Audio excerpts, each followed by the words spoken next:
Let's go to the phone lines. We'll get back to this.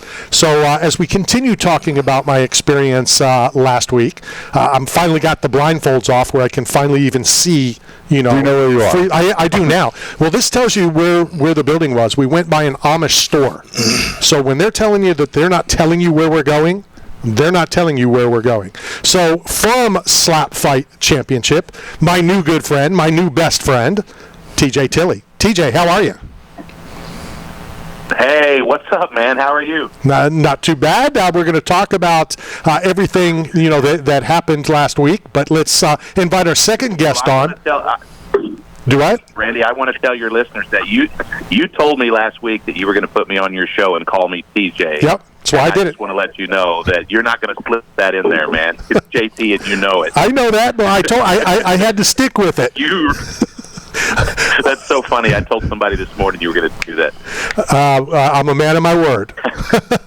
Let's invite our second guest. He's got one word describes this next guest. GOAT. He is the UFC heavyweight GOAT. That's Mark Coleman. Marker, how are you? Hey, Randy. I've never been better. Doing great, buddy. Good to hear from you. All right, so we're going to talk about the event that happened last week with JT and with yourself. But I got to tell a real quick story. So I go to see Tim Sylvia on Sunday morning before I leave. I park by his truck, and I'm waiting because he's supposed to come out at 5 in the morning. When I see a door open, and it's not Tim, it's Mark. And I don't really want to go out and bother Mark and all that. And he starts staring at me, and he starts looking at the car. And, I'm thinking this is like a Wes Sims thing. He's going to come down and think I'm, trying to break into the truck, and he's going to beat me up. So I finally had to go out and, kind of wave at Mark. Hey, Mark, it's just me.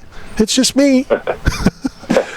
Yeah, you were some creepy dude in the truck staring at me. Oh, no, you're right. Ready, You're dedefinitely right. I was warmed up. Let's talk about what I witnessed. I'm slap the shit out of you.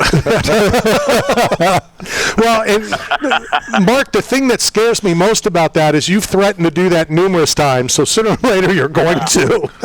JT, let's to talk about what I experienced last Saturday night, which is where I stood, how I got to see and hear and feel. I got penalized 3 times for flinching. Yeah, yeah, you had the seat of honor, man. That Randy was in what we call the pit. We do the events in an undisclosed location in an undisclosed city, and so we only have about 25 people that will gather from either the family members of the competitors or from our website, SlapFIGHT.live. And we call it the pit. And so we brought Randy down, and we told him nothing because, everybody I know has a friendship with Randy. So I was given a lot of directives to mess with Randy to my heart's content. So obviously we blindfold Randy and drive him to the undisclosed location, and we bring him inside, take his blindfold off, and in the world, less than 4 feet away from the point of contact slaps. He was literally 4 feet from the barrel, and during the undercard, wasn't broadcast, but during the undercard, everyone in the pit got sprayed with blood except for Randy. They were all just losing their minds. They were getting sick, they were gagging. Randy's just standing there smiling. Nothing new in the office for Randy today. Covered in someone else's blood is normal. I said, can I just get a napkin? Can I just wipe this off? Tell me about... It's so funny. So funny. JT, tell me about SlapFIGHT Championship. And what I think most people don't understand, it's you guys have been around for a lot longer than people think. Yeah, we were first. I caught a video on the internet of Vasily Kamatsky back in 2015. He was a big Russian that was at a powerlifting contest in Siberia. And just to pass the time, they had a slapping contest. And, that was the first slapping contest in all of Russia. A lot of people on the internet have created a backstory where slapping is a famous Russian sport, but that's not true in the least. It's not a Russian sport. It's never been a sport until we turned it into one. So we found out that Vasily, who's now a friend of mine, we found out that he found slapping on the internet from a Texas-based slap competition that had happened in 2015. It was down at the Ink Masters Tattoo Convention, and they just came up with a weird little impromptu slap contest while they were tabulating scores. And the Russians saw that, and that's where they were intrigued, and they did their first slap contest. But from there, it just kind of died, and just kept thinking, wow, this would be really great if you could regulate this, put some safety to it, and turn it into an actual combat sport with leagues and rankings and weight classes. So we spent a couple of years doing that, and I begged the commission here, the city where I live, the state where I live, I begged the commission to work with us, but they just didn't have any interest. And being that I had done 100 mixed martial arts and kickboxing shows in that state, they sort of just gave me a little bit of leeway. They said, look, if you'll follow the rules of MMA sort of unofficially, and you'll do things correctly, we will turn a blind eye to you while you're building the sport. And that's what they did in the state of Missouri. I tried to describe. So we built the sport. JT, I tried to describe how I got to the building. It was kind of like a speakeasy, almost like a little sliding thing, and you had to show ID, and you had to show, your eye pupils, and, to get into this building, which I think added to the whole thing. Mystique. Yeah, for sure it does. It's we put our competitors under a non-disclosure agreement that they can't tell people where the place is or when they fought or how the match went, and it does kind of add to the mystique. We've had the opportunity, Randy, to get much bigger. I mean, we've had 35, 34 shows now, and we've had several big public shows. We've had shows in Texas, Alabama, Oklahoma, Missouri, Kansas, Arkansas. We've traveled all over the place doing shows, but we have learned that the internet does not like when you're thirsty and you beg them to watch your show. They like to find shows that they're not supposed to be watching. And so with us being underground and constantly being difficult to find and having all this mystique, it turns out that that's what people like. That's what has made it successful. Let's switch gears and talk to the GOAT on the other line. Mark, how did you get involved in this? What's it like for these athletes to talk to you and vice versa as you get ready to commentate these events?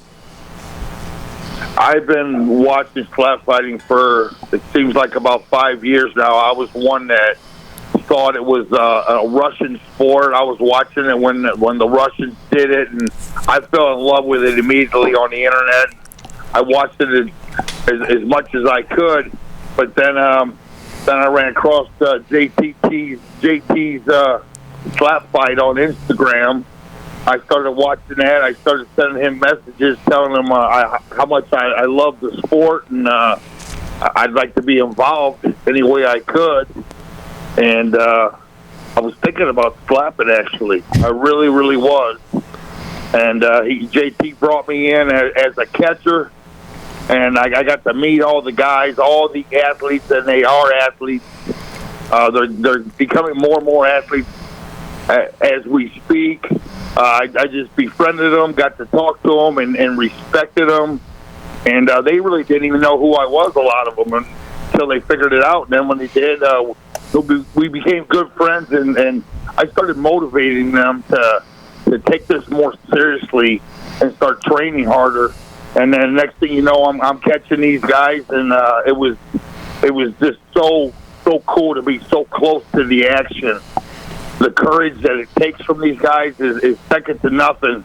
I quickly decided that I wasn't going to do it because it's just I have way too much to lose, way too much on the line. What Tim Sylvia did took big guts this past weekend. He had everything to lose out there, and a lot to gain as well. He is the super heavyweight slap fight champion. He's very, very proud of himself. He's been working very hard, but I just got to be there and be part of it. I just grew me and TJ's relationship. JT's relationship. I love you, Mark. I love you. You son of a bitch. I hate you guys. Our relationship, it's grown, and we work together. And I'm proud of JT. He's his matchmaking is amazing. This next show we got coming up is gonna blow people's mind. This past show was epic. He just keeps getting better and better. And these athletes are stars, man. On the underground world, they have such a huge following. It motivates every one of these guys. I remember just catching a guy, and I motivate him to get back up, and it changes their life, and I'm just glad to be part of it. You know, what I'd like either one of you or both of you to talk about, you know, I've been to Power Slap, you know, we sit in the media section, and you know, we're talking and we're watching. I don't think that people realize, you know, that there is things that you need to learn. You just don't walk up there and slap a guy in the chin and think that's, you know, a slap fight. That it's how you stand, it's how you move, it's all of those things that I think the novice, you know, hey, it's not a freak show. This is things that you have to learn to be successful in. Yeah. Well, we bring, each one of our cards will have 4 or 5 amateur fights where we'll take amateurs that have never slapped before. You know, that's the thing about this new sport, Randy, is that you essentially have guys just coming off the couch.